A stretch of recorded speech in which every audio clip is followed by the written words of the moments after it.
tout le monde, bienvenue à ce shiur en l'honneur du Chav Dalet Tevet, du 24 du mois des Tevet, qui est le jour de la Iloula, le jour du décès du Rabbi Schneur Zalman, l'auteur du Tanya, l'auteur du Shulchan Aruch, qui est bien sûr le fondateur du mouvement Chabad, de la Chassidut Chabad, de la philosophie Chabad. Donc en l'honneur de ce jour, on étudiera une Sikha du Rabbi, un discours du Rabbi, qui est assez court. C'est un des plus petits discours du Rabbi dans le Likutei Sichot, dans les livres des Sichot du Rabbi, des discours du Rabbi. Dans ce discours, en fait, on verra en quelques mots quelle était la nouveauté, quel impact et qu'est-ce que l'Admor Hazaken a ramené de nouveau dans le monde juif à travers ses livres les plus connus, le Tanya et le Shulchan Aruch.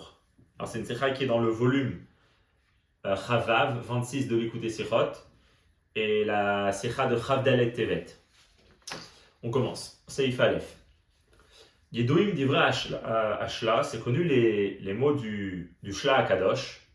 Asher kol moadei Hashana, que toutes les fêtes de l'année, ou plus précisément tous les moments spéciaux de l'année, kol hayamim hakvuim ve'amnifdalim shebeshana, tous les jours qui se distinguent des jours ordinaires de l'année.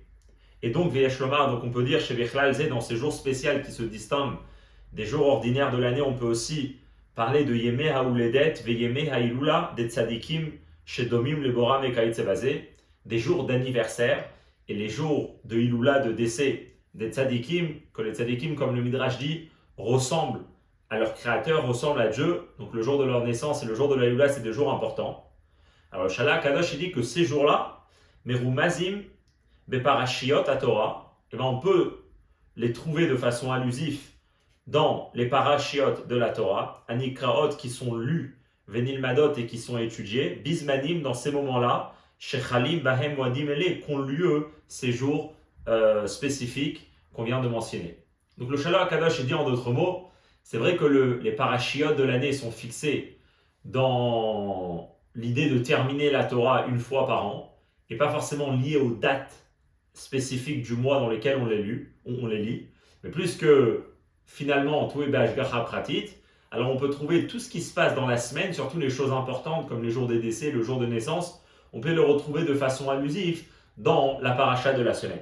Ou Mizem Mouvan, donc de là on peut en déduire aussi, Benogia le Chav Dalet Tevet en ce qui concerne le 24 du mois de Tevet, qui est Yom HaIlula de Rabbeinu Hazaken, le jour de la Iloula de l'Admor Hazaken, Achal Berov Hashanim Kebeshan Azo, qui a lieu dans la majorité des années comme cette année-là, Beshavua des Parashat Vaera, dans la semaine où la paracha qui est étudiée, c'est la Parashat Vaera, qu'on doit trouver chez Yesh Remes qu'il y a une allusion, mais Parashat Vaera, dans la Parashat Vaera, les Maasav Vetorato Va'avodato Shel Rabbeinu Hazaken, aux œuvres, à la Torah et au travail de l'Admor Hazaken, Amagim l'idée shlemutam, que toute la Torah et tout le travail de l'Admor Hazaken atteint une certaine complétude, Beyom HaIstalkut, le jour de la Istalkut. C'est connu que le jour de la Istalkut d'un tzaddik est le moment où ça se passe. Et chaque année, lorsque le jour du décès revient, c'est un moment où tout ce que le tzaddik a travaillé dans sa vie, que ce soit par rapport à son propre travail personnel ou par rapport à la Torah qu'il a enseignée, tout ce qu'il a influencé dans le monde, et tout se réveille ce jour-là et tout est présent ce jour-là. C'est ce qui crée la spécialité du jour de la Istalkut. Et donc, puisque le 24 Tevet tombe dans la majorité des années dans la Parashat Vaera, on peut forcément trouver un lien entre Parashat Vaera et le jour de la Iloula de Rabbi Schneur Zalman, l'Admor Hazaken. Achad anekudot ameshutafot amekashrot et shem Parashat Vaera. Alors, un des points communs qu'on pourra trouver entre le nom de notre Parasha, que le nom de notre Parasha c'est Vaera. Et c'est pas juste un nom, Kayadoua c'est connu, chez Shem Parasha Mevate et Tochna Shel Kol Parasha, que le nom d'une Parasha représente et contient à l'intérieur de lui tout le sens de la Parasha qui est lu, Kavedoubar Kamapamim, comme on a parlé plusieurs fois. On devra trouver donc le lien entre le nom de la Parasha, Imshmo Shel Rabbeinu Hazaken, avec le nom de l'Admor Hazaken. Le nom d'une Parasha, on peut trouver ça juste comme un titre, et comme il faut prendre un titre, alors on va prendre le premier mot de la Parasha, mais c'est plus que ça. Si c'est vraiment un titre, et si c'est vraiment le nom qui va être choisi, alors ça expliquait que le nom de la paracha représente tout le contenu de la paracha. Donc si on cherche à chercher un lien entre la paracha de Vaera et l'Admor Hazaken, on peut déjà trouver un lien entre le nom de la paracha, qui est Vaïra, avec le nom de l'Admour Azaken. Shmo Arishon Shel Rabbeinu Azaken, le premier nom de l'Admour Azaken, il avait deux noms, mais son premier nom, Shemo Haïkari, c'est son nom principal, Hashem Belachan HaKodesh, son nom en langue sacrée. L'Admour Azaken s'appelait Shneor Zalman, Shneor qui est en hébreu, Zalman qui est en une autre langue, peut-être en yiddish, ou enfin il y a différentes versions. Alors en tout cas, c'est le premier nom qui est son nom essentiel et qui est son nom en hébreu, ou Shneor, c'est Shneor. Ou Pirou Shneor, ou quelle est l'explication du mot Shneor? C'est Shneor, qui veut dire Shne Orot, de lumière. Dehainu Inyanaor. Le sens du nom de l'Admour Azaken, c'est la notion de la lumière. Son nom veut dire de lumière. Donc l'Admour Azaken, il représente la notion de la lumière, ce qui permet d'éclairer un endroit et d'illuminer. Fait Gam Vaïra, si on va par rapport à la parachat Vaïra, qui est la réponse de Moshe, de Dieu à Moshe, en lui disant, et j'ai apparu, je me suis montré à Avraham, Yitzhak et Yaakov. Qu'est-ce que le mot Vaïra veut dire? Chez Pirusho Nir'eti, je me suis montré. Yeshbo Atochen, des Peulataor. Donc le mot Vaïra représente aussi la notion de la lumière. Pourquoi? Achidush de Or, Enobo Safat Varim Chadashim. Ce que la lumière crée dans un endroit, c'est pas de rajouter quelque chose. Généralement, toute chose matérielle, c'est de la place. Donc quand on la ramène, c'est qu'il y a une nouvelle chose qui est présente dans l'endroit où elle est. La lumière, c'est une exception, que lorsqu'on dit qu'il y a de la lumière dans un endroit, la lumière ne rajoute rien à l'endroit où la lumière se trouve. Et là, d'écart, la chose que la lumière fait, c'est chez Amakom, chez Boa Or, Naase Mouar. Que l'endroit où il y a de la lumière devient éclairé, Ve'alié Dezé, grâce à ça, Advarim Animtsaim Mikodem, Yicholim Leirot, des choses qui étaient déjà présentes dans l'endroit dans lequel la lumière maintenant apparaît, et bien à partir de maintenant, ils peuvent être vus. À Tochen de Vaïra, qui est justement la notion de que je suis apparu, parce que Dieu il est en train de dire que Dieu existait bien sûr toujours, mais quand il dit j'ai apparu, c'est quoi? C'est que voilà, il s'est laissé montrer à votre patriarche. Et donc quelque part, la notion de lumière et la notion de Vaïra, c'est la même notion. C'est la possibilité de ramener quelque chose qui existait déjà, de le ramener à l'existence, de le ramener à être vu, à être vécu et à être aperçu. Donc on voit clairement un lien entre le nom Shneor qui représente la lumière et la notion de se montrer, de rendre quelque chose apte à être vu. Et Shloma, on peut dire, Shebetevat Vaïra, Amerumaz, Gaminyan, Sheneor. Le mot Vaïra ne représente pas seulement la notion de la lumière en général, mais précisément cette notion-là de deux lumières, Shneorot, que c'est ça le nom plus précisément de l'Admour Azaken. Comment dans le nom Vaïra on peut parler de deux lumières? Alors déjà, qu'est-ce que c'est ces deux lumières chez l'Admour Azaken? Que l'Admour Azaken il a éclairé, on peut déjà un peu comprendre, il expliquera plus loin, mais c'est la notion d'éclairer et d'illuminer avec la Torah. C'est quoi cette notion de deux lumières de l'Admour Azaken? Shne Orot de Rabbeinu Azaken, hem, qui devrait Baal Shem Tov, Or de Nigle de Torah, Vea Or de Nistar de Torah. C'est parce qu'en réalité, l'Admour Azaken, c'est le Baal Shem Tov qu'il avait déjà prophétisé que l'Admour Azaken, ce qu'il amènera dans le monde, c'est qu'il éclairera par deux lumières, la lumière de la partie révélée de la Torah, ce qu'on appelle Nigle des Torah, qui représente toute la partie de la Gemara, des décisionnaires jusqu'à la Halacha, et que bien sûr, ça va s'exprimer dans la vie de l'Admour Azaken par le fait qu'il va écrire un Shulchan Aruch, le guide des lois juifs, dans lequel il va faire tout ce travail gigantesque de pouvoir aller de la Gemara jusqu'à la Halacha, prendre une décision pour savoir comment pratiquer une mitzvah. Ça, c'est la première lumière que l'Admour Azaken a ramenée dans ce monde. Et la deuxième lumière qu'il a ramenée, c'est bien sûr Nistar des Torah, de la partie cachée de la Torah. C'est ça que l'Admour Azaken, il a écrit le Tanya, il a diffusé tous ses Mahamarim, toute la Chassidut Rabat qui a été innovée par l'Admour Azaken. Donc on voit que l'Admour Azaken, son nom représente vraiment ce qu'il a fait, la notion de lumière, et plus précisément de lumière. Et donc on va trouver que aussi dans le mot Vaïra, on ne peut pas seulement parler de l'idée d'être vu, qui est la notion de la lumière, mais aussi plus précisément de deux lumières. Comment on voit ça dans le mot Vaïra? Alors il dit comme ça. Tevat Vaïra, kolelet et taotiot or aleph. C'est en fait attention aux lettres du mot Vaïra, on peut le séparer en deux. On a le mot or dans les premières lettres du mot Vaïra, et la dernière lettre c'est aleph. Or, aleph, aromezet lishneorot, ça fait allusion à deux lumières. Comment? Atrala tabetevat vaer otiot or bimforash kenegada or denigle. Dans le premier mot, dans la première partie du mot, c'est la lettre vav, aleph, resh. Vav, aleph, resh, c'est l'anagramme du mot or. C'est les mêmes lettres que le mot or qui veut dire lumière, juste dans un ordre différent. Jusque-là, les lettres, ils sont explicites et ils sont écrits. Ça représente un peu cette notion qu'on parle de la lumière révélée de la Torah, puisque ici on parle de lumière et le mot lumière est écrit clairement. Ve'ha'ot Aleph, maintenant qu'on reste avec la quatrième lettre du mot Vaïra, qui est la lettre Aleph. Shehi Rachetevot, or, Dainu Shea or ou Behelem Berachetevot. Là, ici, le mot or, il n'est pas écrit encore une fois. C'est écrit juste la lettre Aleph, que la lettre, c'est l'initiale du mot or. C'est la première lettre du mot or. Donc la lumière ici existe dans la dernière lettre du mot Vaïra, mais de façon cachée. Remezet à la or de Nistar de Torah. Donc ça fait référence à la lumière cachée de la Torah, à la partie de la Kabbalah, de la Chassidut que l'Admor Hazaken l'a révélée. Donc on voit comment dans le mot Vaïra, le sens du mot, ça veut dire la lumière, et les lettres mêmes, ils représentent deux sortes de lumière. Une lumière révélée dans le lettre Vav, Aleph, Resh, et une lumière cachée dans la lettre Aleph. Donc les deux impacts de l'Admor Hazaken dans ce monde à travers le Shulchan Aruch et la Chassidut. Ok. Donc là ici c'est comment il a expliqué le lien de l'Admor Hazaken avec le mot de Vaïra et avec les lettres. Donc avec le sens du mot Vaïra et avec les lettres du mot Vaïra. Maintenant il continue comme ça. Puisque le nom de l'Admor Hazaken fait référence à cette idée-là de la lumière, comme son nom c'est Shneor, Mouban, on comprend bien, hein, que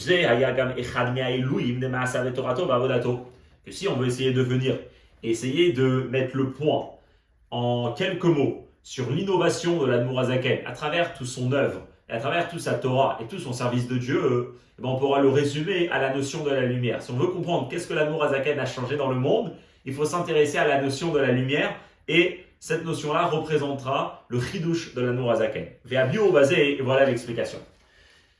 Chidush Ikari de Rabbeinu Hazaken Aya Gilui Torah Chassidut Rabban. Si on veut s'arrêter sur un point essentiel qui représente la nouveauté que l'Admor Hazaken a ramenée au monde juif, c'est cette idée-là que l'Admor Hazaken a révélé la Chassidut, mais pas seulement des sujets de Chassidut, que ça existait déjà avant, mais surtout que l'Admor Hazaken il les a révélés d'une façon de Chabad, Chochma bin Hadad, qui fait référence aux trois parties du cerveau. En d'autres mots, cette idée-là que l'Admor Hazaken il a pris des notions de Chassidut et il les a expliquées de façon logique et rationnelle.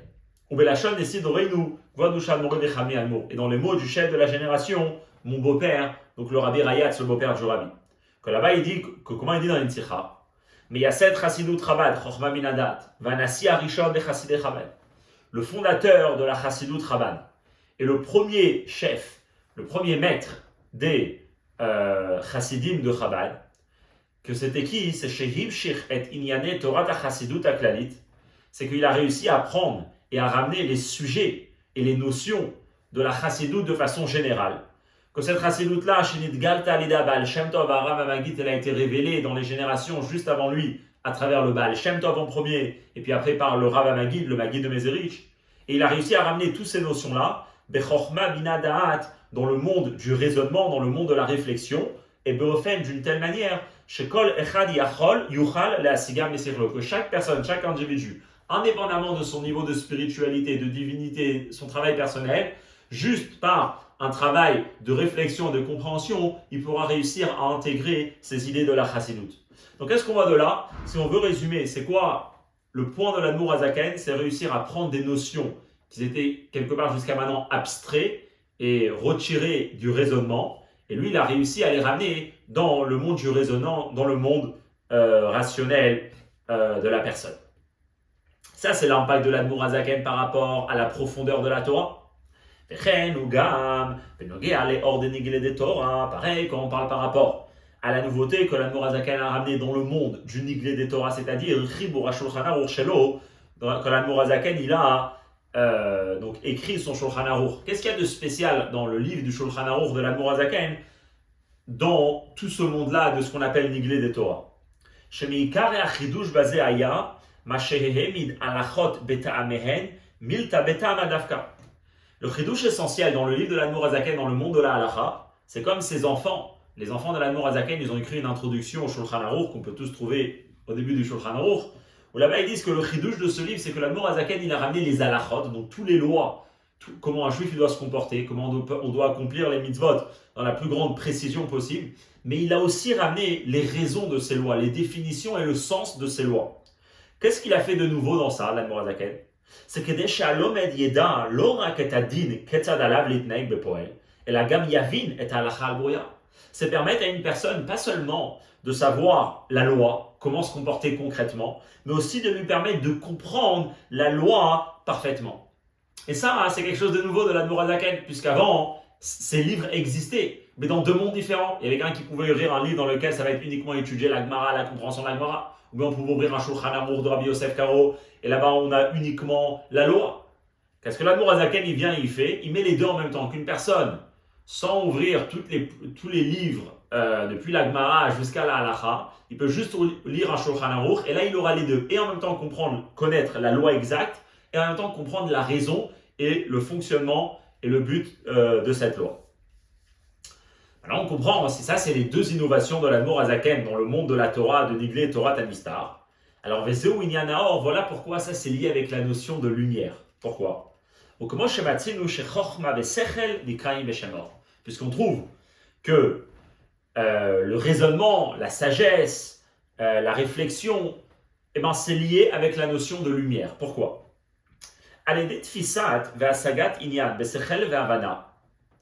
Une personne, il y a une idée, il y a une pratique. Et là, une personne, il va commencer à l'étudier, à la comprendre, jusqu'à qu'elle va résonner dans son cerveau.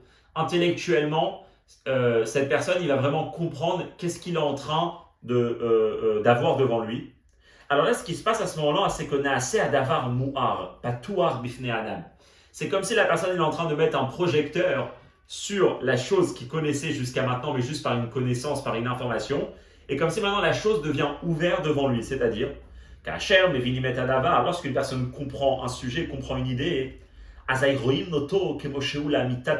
c'est à ce moment-là qu'on peut réussir à vraiment connaître le sujet dans ce qu'il représente réellement. Roim et maout adavar bemet, on comprend l'essence même de la chose véritablement. On va dire, on va expliquer, c'est quelque chose de très intéressant.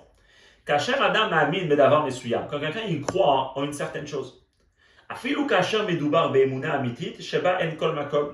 même si on parle pas juste d'une croyance parce que la personne n'a pas la tête, non, une croyance très profonde à un tel point qu'il n'y a aucun doute qui se réveille à l'intérieur de la personne sur la véracité et sur la certitude de l'existence de la chose.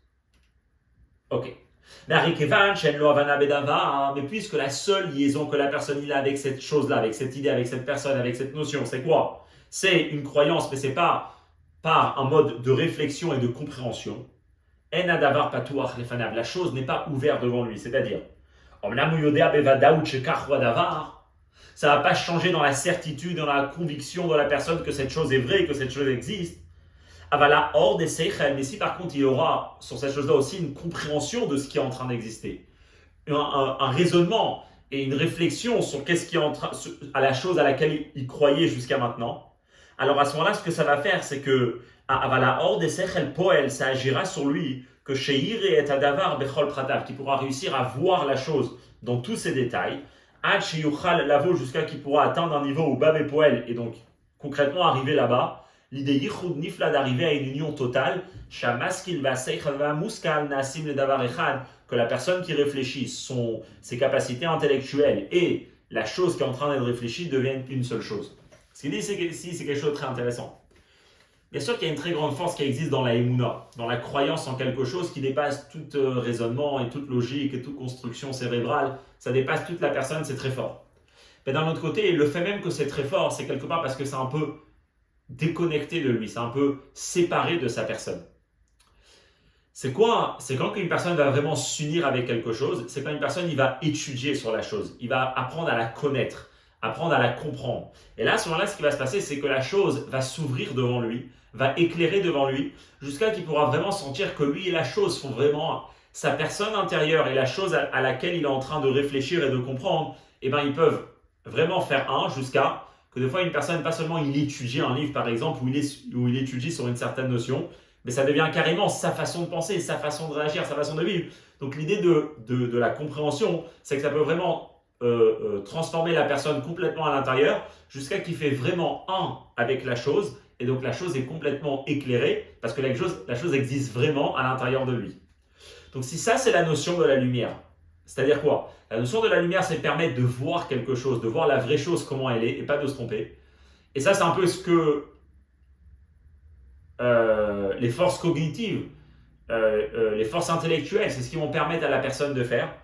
Alors on verra que c'est un peu ce que l'Admour Azaken il a réussi à faire dans ces deux livres, donc dans sa nouveauté dans comment comprendre les notions de Chassidut et d'écrire un Shulchan Aruch avec les raisons, comme on verra maintenant. Donc ça, c'est la nouveauté de l'Admour Azaken lorsqu'il dévoile et lorsqu'il diffuse et lorsqu'il transmet la Chassidut Chabad à Or de Nistar de Torah, qui est la lumière de Nistar de Torah. Pourquoi? Atzmano Shel Rabbeinu Azaken, jusqu'au temps de l'Admour Azaken. Donc déjà en commençant du Baal Shem Tov, le Rav Magid, que ça c'est plus d'au moins 40-50 ans avant que l'Admour Azaken commence à dévoiler ses propres Mahamarim, ses propres idées. Jusqu'à là, Ayu Inyane Torah Chassidut Aklalit, les sujets et les notions de la Chassidut existaient. Et ils étaient même nilmadim, ils étaient même étudiés. Mais ils étaient étudiés à l'idée Rumam Kechulam Shel Alomdim par la majorité des gens qui étudiaient la Chassidut. C'était Beofen, c'était d'une certaine façon Shal Kol Panim Prate Ainyanim Nitpesu Rak Bederech Shel Emuna. C'est que les détails, en tout cas, au moins, des notions qui étaient étudiées, ils restaient dans une forme de croyance. C'est pas quelque chose qu'on pouvait comprendre. Par exemple, on disait des réalités, est-ce que c'est vraiment quelque chose de rationnel? Chaque juif, il a une partie d'Hachem. Hachem et le monde, c'est pas deux choses contradictoires. Alors bien sûr qu'il y avait une réflexion pour essayer de comprendre ces notions qui sont très grandes. Mais finalement, il y avait quelque chose qui restait au-delà du cerveau. Finalement, il y avait beaucoup de choses qui restaient et qui étaient pris par l'être humain que par une forme de croyance. Parce que ça, c'est la vérité, c'est comme ça. Ou bien, comme il dit, Vetzadik be'emunato yichye, pour citer le pasuk, et un tzaddik vivra à travers sa emuna, ça veut dire quoi? Ainu shalede emunato itkashruto shel adam im tzaddik. Par la emuna, par la croyance et par l'attachement qu'un être humain avait avec le tzaddik de son époque, Hechiaou, ce tzaddik-là, l'a fait vivre, ou Mechayou, il le faisait vivre à tzaddik. Qui est là, car chez lui, Zé Shechia tzaddik, celui que le tzaddik le faisait vivre, Aïta Chasera Chayut, or lui manquait de la vitalité. Il dit, bien sûr, il fait référence à la fameuse notion que souvent, en fait, énormément, l'énergie intérieure des gens à l'époque, avant l'Admour Azaken, était énormément fondée sur le fait qu'ils étaient attachés à un tzaddik. Et que ce tzaddik-là représentait la lumière absolue. Et par le fait que chaque individu, chaque racine, il s'attachait à leur rabbi, à leur tzaddik, ben grâce à ça, lui aussi, il était complètement pris par ces idées-là que le tzaddik parlait. Est-ce que lui-même, la chose, elle était éclirée devant lui? Non, lui-même, il n'avait pas cette énergie. La lumière, il l'a trouvée chez le rabbi. Lui-même, ses propres forces cognitives, ses propres forces émotionnelles, ils n'étaient pas forcément liés avec cette lumière-là du tzaddik. Mais grâce à sa émouna au tzaddik, grâce à son attachement au tzaddik, ben le tzaddik, il l'élevait à son niveau. Ce que ça faisait, c'est quoi? C'est qu'on avait un monde énormément de chassidim, énormément de bons juifs, que eux, leur monde intérieur, pas forcément qu'il était éclairé.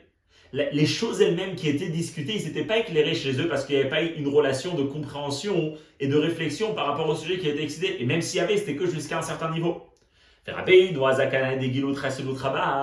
Qu'est-ce qui va innover l'Admour Azaken quand il va dévoiler la Chassidut Chabad? Donc à travers tous les Mahamarim et la façon d'enseigner et d'étudier de l'Admour Azaken, il a commencé à éclairer que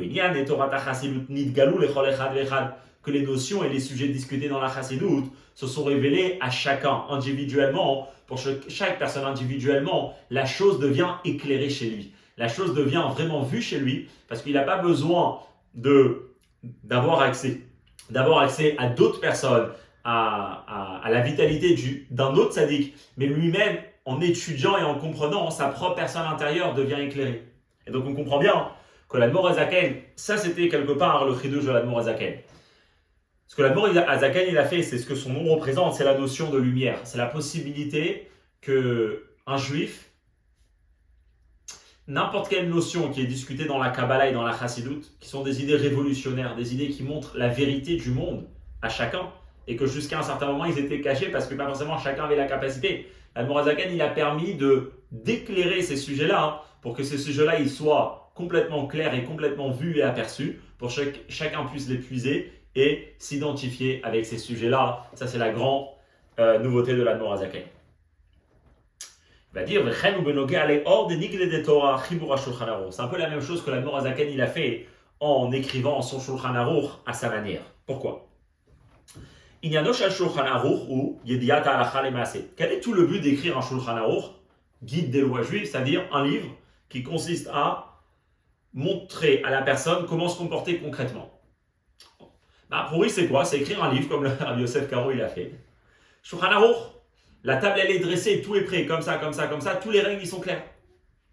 ולכן לכאורה אינה נוגעת ידיעת הטעמים והשקלא וטריא וכו' סביב ההלכה. Et donc a priori dans un livre comme ça, c'est pas important et il ne faut pas a priori ramener les raisons, les discussions et les compréhensions de la définition de chaque halakha qu'on est en train d'étudier. Et la rak maskanat halakha lema, c'est ce qui est important, c'est la conclusion. La halakha lema, c'est ma tzarich adam la sol bepoel. Qu'est-ce qu'un homme doit faire concrètement? C'est le but du livre, Shulchan Aruch. Oh. Qu'est-ce qui se passe quand une personne il a un livre de Shulchan Aruch? C'est très bien, il va savoir quoi faire. Mais là, quelle relation il va avoir avec Dieu à travers ses mitzvot? Alors il va dire quelque chose de très intéressant.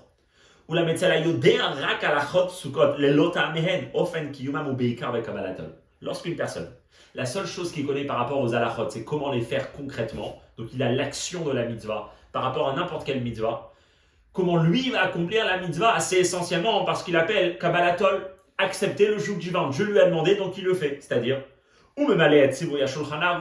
la personne accomplira à 100% ce que le Shulchan Aruch lui demande. Et donc, donc il accomplira la mitzvah entièrement. Et à ce moment-là, automatiquement, tout ce que la mitzvah elle contient et comment la mitzvah elle transforme une personne, quand une personne il applique concrètement, et ben, il va recevoir tout ce que la mitzvah contient. Mais qu'est-ce qui se passera à l'intérieur de lui? Mais à l'intérieur de chez lui, c'est pas éclairé, c'est pas illuminé. La mitzvah, ça reste une action. À l'intérieur de lui, il a tout un système qui réfléchit, il a tout un système qui ressent. Puisque la mitzvah, ça reste qu'une action, donc il y a peut-être un Shabbat qui est respecté à 100%, mais il n'y a aucun vécu du Shabbat à l'intérieur de lui. Parce que ce qu'il a au niveau du Shabbat, c'est uniquement l'action concrète.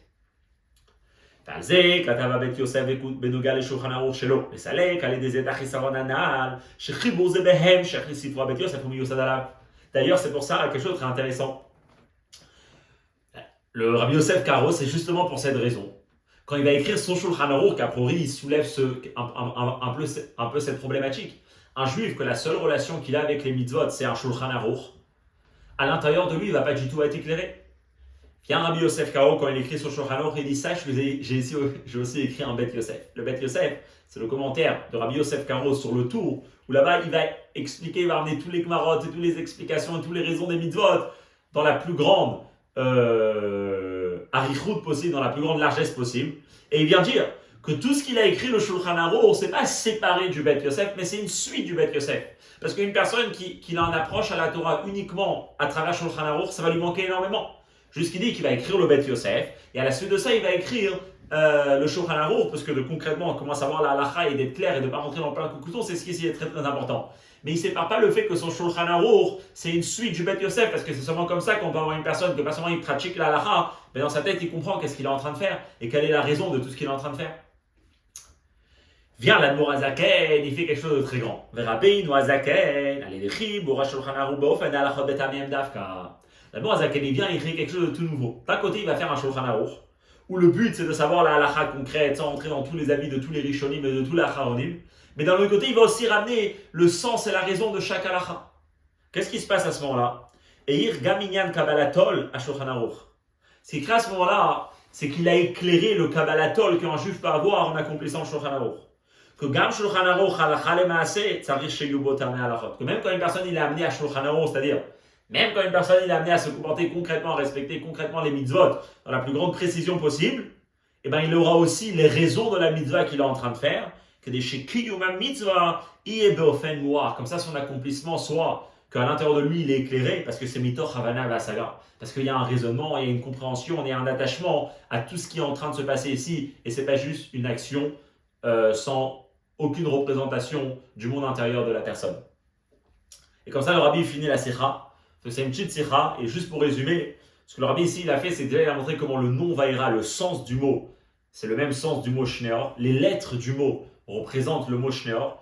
Et après, le rabbi il a dit que si on veut résumer les deux grands œuvres de l'Admor Hazaken, enfin, il y a le Shulchan Aruch, ici il ne parle pas directement du Tanya, mais il parle de toute cette notion-là que l'Admor Hazaken il a dévoilé la Chassidut. Si on veut les résumer, c'est la notion de lumière. C'est la possibilité de prendre des choses et de les rendre réelles chez les gens. Et au niveau de la partie cachée de la Torah, que ça ne soit pas pris juste par une acceptation, c'est des mots de Kabbalah, c'est des idées que comme ça il faut comprendre. Non, chaque chose est expliquée, chaque chose a une raison, a une explication, a un raisonnement. Et il a fait aussi la même chose dans le monde de la halakha. Dans le monde de la halakha, ce qu'il a transformé, c'est qu'un juif soit amené à pratiquer la halakha concrète, mais aussi avec la raison des choses, avec le sens des choses. Et comme ça, à l'intérieur, il peut vivre une vie éclairée, une vie illuminée par la lumière de la